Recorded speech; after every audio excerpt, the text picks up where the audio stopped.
ഫസദഖത്തുൻ ജാരിയ. ജാരിയ എന്ന് പറഞ്ഞാൽ ഒഴുകുന്നത് എന്നാണ് അതിന്റെ അർത്ഥം. ഒരാളുടെ ആയുസ്സിന് ശേഷവും ഒഴുകിക്കൊണ്ടിരിക്കുന്ന സദഖ.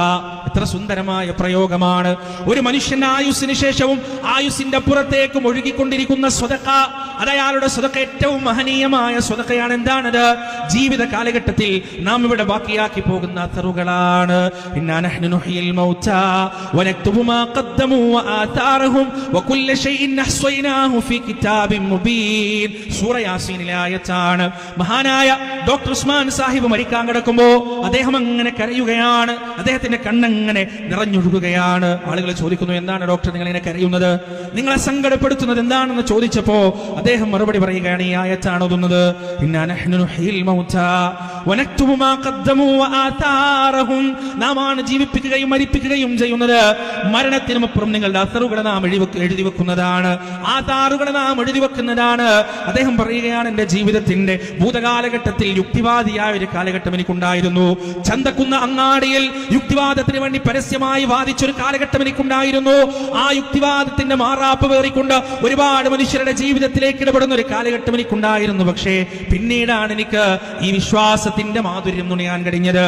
ഈ യുക്തിവാദം എന്ന് പറയുന്നത്, ഈ നിരീശ്വരവാദം എന്ന് പറയുന്നത് ഒരടിസ്ഥാനവുമില്ലാത്ത പമ്പര വിഡ്ഢിത്തമാണെന്ന വസ്തുത ഞാൻ മനസ്സിലാക്കി തിരിച്ചു വരുന്നത് പിന്നീടാണ്. പക്ഷേ ആ കാലഘട്ടത്തിൽ എന്റെ പ്രവർത്തനത്തിന്റെ അത്രയൊന്നും നിലനിൽക്കുന്നുണ്ടാവും. അന്നത്തെ എന്റെ സംസാരം കേട്ട്, അന്നത്തെ എന്റെ അവതരണം കേട്ട് ഏതെങ്കിലും ഒരു മനുഷ്യന്റെ വിശ്വാസത്തിന് കുത്തു വന്നിട്ടുണ്ടെങ്കിൽ അത് ഞാൻ ഈ ലോകത്ത് ബാക്കിയാക്കി പോകുന്ന അത്തറാണ്. ആ അത്തറിനെ ഞാൻ ഭയപ്പെടുന്നു, ആ അടയാളത്തെ ഞാൻ ഭയപ്പെടുന്നു. എന്റെ പ്രിയപ്പെട്ടവരെ, നാം ഉണ്ടാക്കി വെച്ച അടയാളം എന്താണ്? നമ്മുടെ മരണത്തിന് ശേഷം ആളുകൾ നമ്മെ എങ്ങനെയാണ് ഓർക്കുക? നാം ഉണ്ടാക്കി വെച്ച ബംഗ്ലാവ് പോലെയുള്ള വീടിലൂടെയാണോ? അതല്ലെങ്കിൽ നാം വളർത്തിയെടുത്ത വിശാലമായ കച്ചവട സാമ്രാജ്യത്തിലൂടെയാണോ? അതല്ല നാം നാട്ടിലുണ്ടാക്കിയ 5 നേരവും ഹയ്യാല സ്വലാ എന്ന മധുരമായ ബാങ്കിന്റെ ധ്വനികൾ ഉയരുന്ന പള്ളിയിലൂടെയാണോ? അതല്ല നാം തെളിച്ചു വെച്ച തൗഹീദിന്റെ പ്രബോധനത്തിന്റെ ആ പരിശ്രമത്തിന്റെ വഴിയിലൂടെയാണോ?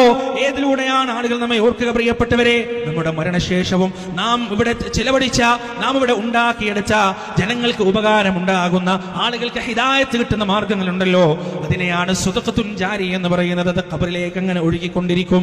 ആ ഒഴുക്ക് നിൽക്കുന്നത് വരെ ഒരു കിണർ കുഴിച്ചു കൊടുത്താൽ ആ കിണറ്റിൽ നിന്ന് മൃഗങ്ങളും പക്ഷികളും മനുഷ്യരും വെള്ളം കുടിക്കുന്ന കാലത്തോളം ഇയാളുടെ കിതാബ് അടച്ചു വെക്കുകയില്ല മലക്കുകൾ. ഈ മനുഷ്യന്റെ കിതാബ് അടച്ചു വെക്കുകയില്ല. ആലോചിച്ചു നോക്ക് നിങ്ങൾ, നമ്മൾ മരണപ്പെട്ട് കഴിഞ്ഞാൽ പിന്നെ ഒരു തിന്മയും നമ്മൾ ചെയ്യില്ല, ഒരു തിന്മയും ചെയ്യാൻ കഴിയില്ല. ആ സമയത്തും മലക്കുകൾ ഈ ലോകത്ത് എഴുതിക്കൊണ്ടിരിക്കുകയാണ് നമ്മുടെ നന്മകൾ അവരങ്ങനെ എഴുതിക്കൊണ്ടിരിക്കുകയാണ്. നാം കുടിച്ച കിണറിൽ നിന്ന് ഓരോ പക്ഷി വെള്ളം കുടിക്കുമ്പോഴും, ഓരോ മൃഗങ്ങൾ വെള്ളം കുടിക്കുമ്പോഴും, ഓരോ മനുഷ്യൻ വെള്ളം കുടിക്കുമ്പോഴും